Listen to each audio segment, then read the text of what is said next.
नमस्ते दोस्तों, welcome back to exam spear by Vikrant. आज हम लेके आए हैं एक ऐसी कहानी जो सिर्फ पानी के बारे में नहीं बल्कि इंडिया और पाकिस्तान के दिल की धड़कन है। Indus water treaty. ये ट्रीटी दोनों देश के बीच एक लाइफलाइन है, लेकिन अब ये बन गया है एक जियोपॉलिटिकल वेपन, खासकर रिसेंट पहलगाम अटैक और ऑपरेशन सिंदूर के बाद। ये कहानी है 1947 के पार्टीशन से, वॉर्स के दर्द से और आज के टेंशन से भरी हुई। तो चलो शुरू से समझते हैं ये ट्रीटी क्या है, इसकी हिस्ट्री क्या है और कैसे ये आज दोनों देश के फ्यूचर को शेप कर रहा है। रेडी हो? Let's dive in.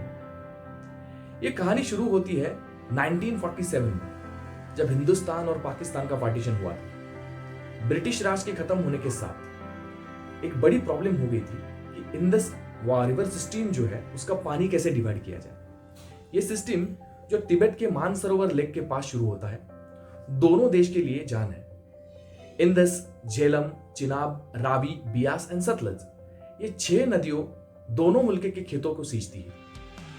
इन नदियों के पानी पंजाब, सिंध और राजस्थान के फार्मर्स के लिए अमृत था। लेकिन पार्टीशन के बाद जब रैडक्लिफ लाइन खींची गई, ये नदियां दोनों देश में बांटी गई। इंडस रिवर सिस्टम 3200 किलोमीटर लंबा है और इसका basin 1.1 million square kilometre cover करता है, जो फ्रांस और जर्मनी के कंबाइंड एरिया से भी बड़ा है। इंडिया जो अपस्ट्रीम में है, उसके पास पावर था पानी कंट्रोल करने का, और पाकिस्तान जो डाउनस्ट्रीम है बिल्कुल डिपेंडेंट था इन नदियों पे। 1947 में इंडिया ने रावी रिवर का पानी एक बार रोकने की कोशिश की थी, जब ईस्ट पंजाब ने कैनाल बंद कर दिया था। पंजाब के लिए यह एक बड़ा शॉक था और पाकिस्तान के लिए भी। उनके खेत सूखने लगे, फार्मर्स परेशान हो गए। पाकिस्तान ने यूनाइटेड नेशन में शिकायत की और यह डिस्प्यूट इंटरनेशनल बन गया। वर्ल्ड बैंक ने इस प्रॉब्लम में एंट्री की। उसने कहा कि यह सिर्फ पानी का नहीं, पीस का सवाल है। 9 साल के नेगोशिएशंस के बाद 1960 में इंडस वाटर ट्रीटी जो है वो साइन हुआ। इंडिया से प्राइम मिनिस्टर जवाहरलाल नेहरू और पाकिस्तान के प्रेसिडेंट आयूब खान, इनके बीच ये समझौता हुआ। यह था दुनिया का सबसे सक्सेसफुल वाटर शेयरिंग एग्रीमेंट, जो अभी तक एक बेंचमार्क है। तो ये ट्रीटी कहती क्या है? इंडस सिस्टम के 6 रिवर को 2 पार्ट में बांट दिया गया। ईस्टर्न साइड की रिवर्स रावी, बियास और सतलज, ये इंडिया के लिए जो लगभग 30% पानी को कवर करती है, और वेस्टर्न साइड की रिवर्स जैसे कि इंडस, झेलम और चिनाब, ये पाकिस्तान के लिए दी गई, जो 70% पानी जो है वो कवर करती है। लेकिन ये इतना सिंपल नहीं था। इंडिया को वेस्टर्न रिवर्स पे डैम बनाने का हक मिला, लेकिन वो पानी रोक नहीं सकता था। यह था नॉन कंजम्पटिव यूज। मतलब इंडिया हाइड्रो पावर प्रोजेक्ट बना सकता है, लेकिन पानी का फ्लो पाकिस्तान के लिए मेंटेन करना पड़ेगा। अब इंडस वाटर ट्रीटी जो है वो 88 पेज का एक कंप्लीट डॉक्यूमेंट है, जिसमें 12 आर्टिकल्स और 8 एनेक्चर्स है। ये इतना डिटेल है कि हर छोटी से छोटी बात जो है, जैसे डैम का डिजाइन क्या होना चाहिए, डेटा शेयरिंग कैसे करना है, ये सारी चीजें ये कवर करता है। परमानेंट इंडस कमीशन जो है वो भी इसके लिए बनाई गई, जिसमें दोनों देशों के रिप्रेजेंटेटिव्स मिलते हैं, वो भी रेगुलरली डिस्प्यूट सॉल्व करते हैं। ठीक है, डेटा शेयरिंग का रूल भी है उसमें। इंडिया को ये सारी चीजें पाकिस्तान को बतानी पड़ती है, और पाकिस्तान को भी जो है वो इसमें ट्रांसपेरेंसी रखनी पड़ती है। ये ट्रीटी काफी स्ट्रांग है। 1965 और 1971 यहाँ पे इन दोनों सालों में पाकिस्तान और इंडिया के बीच में वॉर्स हुई है। इन वॉर्स के बावजूद ये ट्रीटी नहीं टूटी है, लेकिन छोटे छोटे डिस्प्यूट्स हमेशा होते रहे हैं। पाकिस्तान को लगता था कि इंडिया के डैम्स, जैसे कि किशनगंगा डैम है जो 330 मेगावाट का डैम है, देन ब्रैटल डैम है जो 850 मेगावाट का डैम है, टीटी के रूल्स को ये वायलेट करता है, ऐसे पाकिस्तान को लगता था। तो इंडिया का इस पे स्टैंड था कि हम अपने राइट्स के अंदर ही रहकर काम कर रहे हैं। सो ये झगड़ा वर्ल्ड बैंक या इंटरनेशनल कोर्ट्स तक हमेशा के लिए गए हैं, और ये ट्रीटी जो है लेकिन हमेशा के लिए बरकरार रही है, लेकिन ये 2025 तक। अब कहानी में एक नया ट्विस्ट कब आया? तो 22 अप्रैल 2025 को जम्मू एंड कश्मीर के दिल पहलगाम में एक खौफनाक टेररिस्ट अटैक हुआ। 7 मिलिटेंट्स ने बैसरन वैली, जो मिनी स्विट्जरलैंड के नाम से फेमस है, उस पर हमला किया और 26 लोगों की जान चली गई, जिसमें एक फॉरेन टूरिस्ट भी था।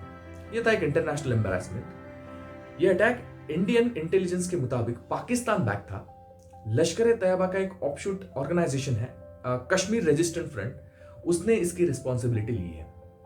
पहलगाम अटैक 2025 का सबसे डेडली टेररिस्ट अटैक था जम्मू एंड कश्मीर में, जिसमें 15 सिविलियंस एंड 11 सिक्योरिटी पर्सनल जो है वो शहीद हुए हैं। इंडिया के जो प्राइम मिनिस्टर है नरेंद्र मोदी जी, उन्होंने पार्लियामेंट में ये कहा कि ये सिर्फ एक अटैक नहीं, ये हमारे स्वतंत्रता पे हमला है।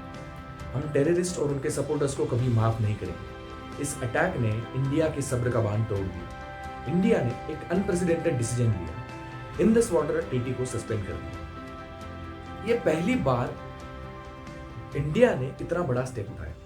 फॉरेन सेक्रेटरी जो है हमारे विक्रम मिस्री, उन्होंने कहा जब तक पाकिस्तान क्रॉस बॉर्डर टेररिज्म को बंद नहीं करता ये ट्रीटी होल्ड पे रहेगी।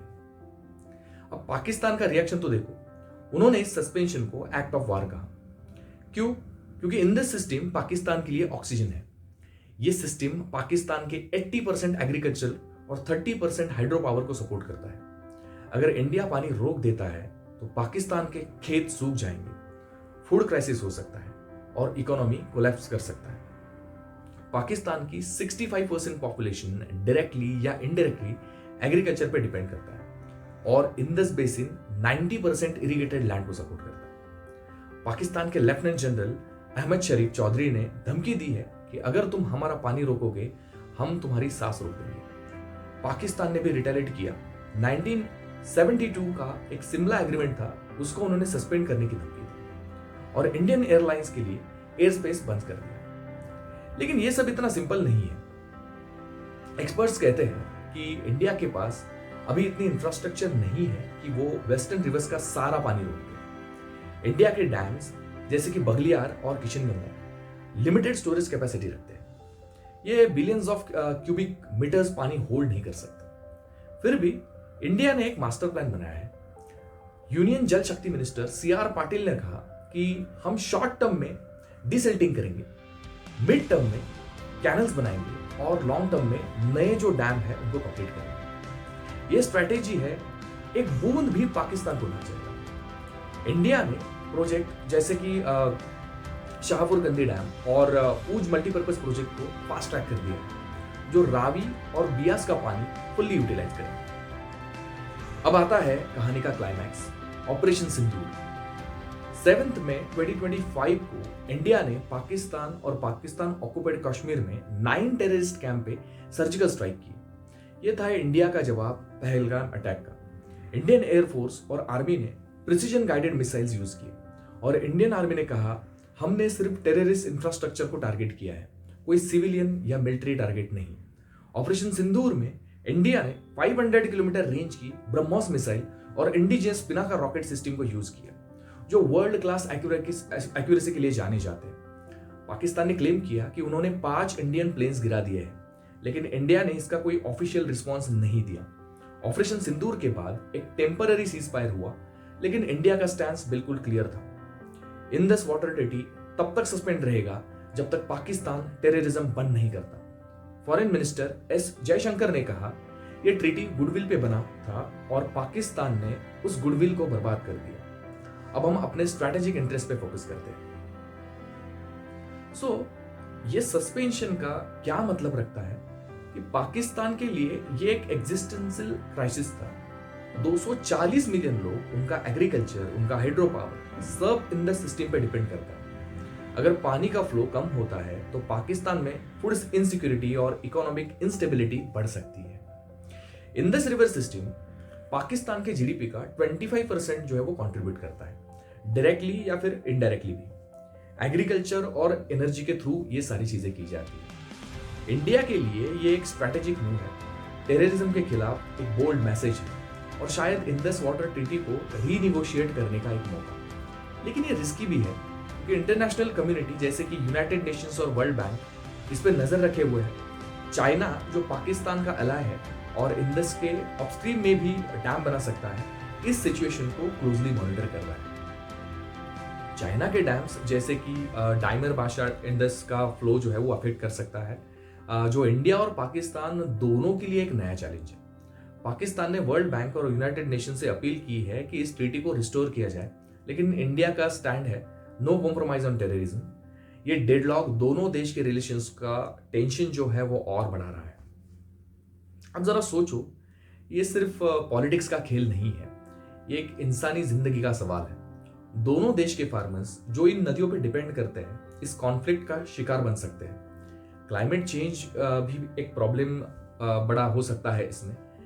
ग्लेशियर्स जो है, जो इंडस सिस्टम का सोर्स है, तेजी से मेल्ट हो रहे हैं।